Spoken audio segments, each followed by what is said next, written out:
Welcome back to this already the final segment of today's Price of Business. I'm your host, Kevin Price, talking to you about you and your business. We also like to talk about lifestyle and things you can do to improve your quality of life and the lives of those in your family. And one of my favorite places is the Children's Museum of Houston to do just that. We were there for the Halloween event. Probably should have went the day before Halloween because it was like unbelievable what the crowd was. But we still had a great time, and it was always fun. We were there with our goddaughter, and she just really enjoys it. And my goddaughter has a blast there. But it's such a neat place for kids to not only think, but to also play. I love that. And with that, I got Henry Yao here. He is with the museum. By the way, I've seen you got a lot of TV time here recently.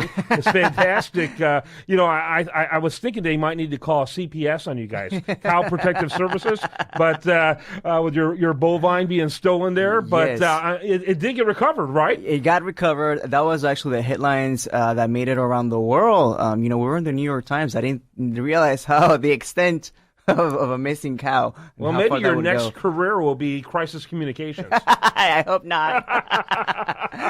But you handled it really well, and it was great exposure for the museum. Oh, absolutely. And it still continues even as we talk about it today. Yes, and we're planning to have a cow welcoming party sometime this month. I think people will love that. Well, Mom ought to do a little PTSD work on the poor cow just to make sure it's okay. But the museum is awesome. I call it I'm showing my age. You guys may not relate to this, but back in the old days, they used to call 7-Up the Uncola.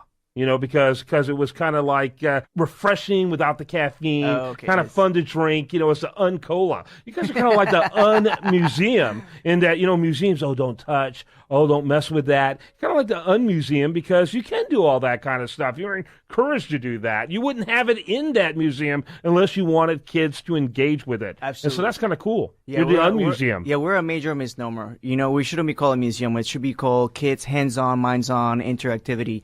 We, like you said, we encourage the opposite. We want kids to touch things. We want them to interact with their parents. We want them to interact with other kids. And it's very hands-on, and that's where we stand.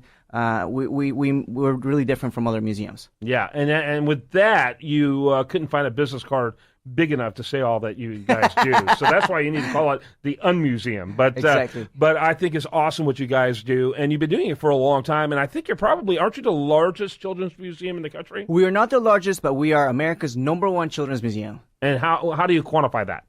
By Parents Magazine, they do a survey every 10 years, and in 2011, the last survey that they did, we were #1. Very cool. And so hopefully we don't do that survey anytime soon.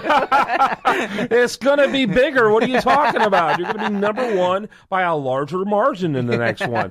So who has the largest facility? It's the Children's Museum of Indianapolis. They are the largest. They are 3 times the size of our museum. Yeah, which is but incredible. No one wants to take their kids to Indianapolis, so that's why Houston's going to continue to win. So that's interesting. Talk a little bit about the ideas, the principles, if you will, that drives the Children's Museum.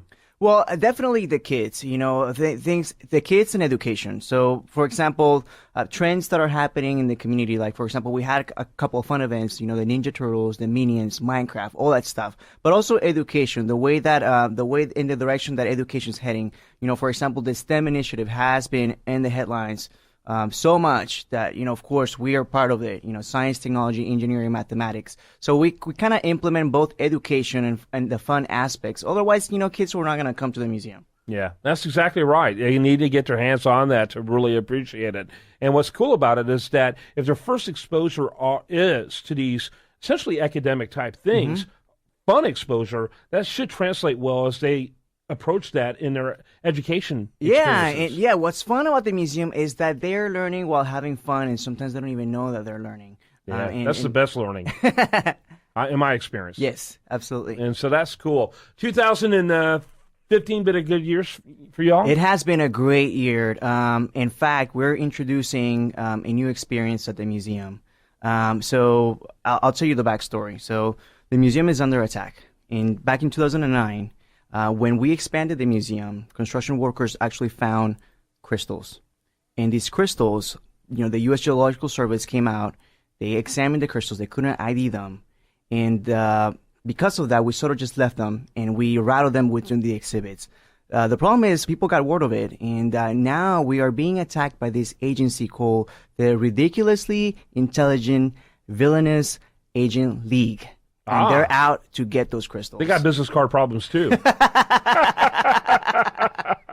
So we are asking all Houstonians to bring their children to become agents at the museum. Oh. We need agents 8 and up, ideally, that will help us thwart rivals' evil plans and become part of our of Secret, which is the Special Elite Crime Resolution and Espionage Team, happening the 21st of November at the museum. Very good. I encourage people to check that out and just go to the museum all the time, year-round. I think it's probably the kind of thing you want to go once a month at least with your little ones. And I say little ones, I can see some kids up there in their teen years as well. What is the appropriate ages in your opinion? Oh, we cater to... I'm kind of a kid, and I'm... Oh, yeah, grown-ups, I always get that question, I'm a grown-up, can I go to the museum? No, everybody's invited to come to the museum, grown-ups and kids, even newborns. We have a toddler area, it's called Tot Spot, so, I took my nephews there when they were babies. They enjoy that place, and of course, as they grow older, they gravitate toward their favorite exhibits. Yeah, there's stuff age-appropriate all the way up to 53, like me. Absolutely. So, Henry Yao, check him out over there at the Children's Museum of Houston, cmhouston.org. Good to see you, my friend. Good to see you. Thank you. All right. When we come back next time, we're going to have more for you right here on The Price of Business.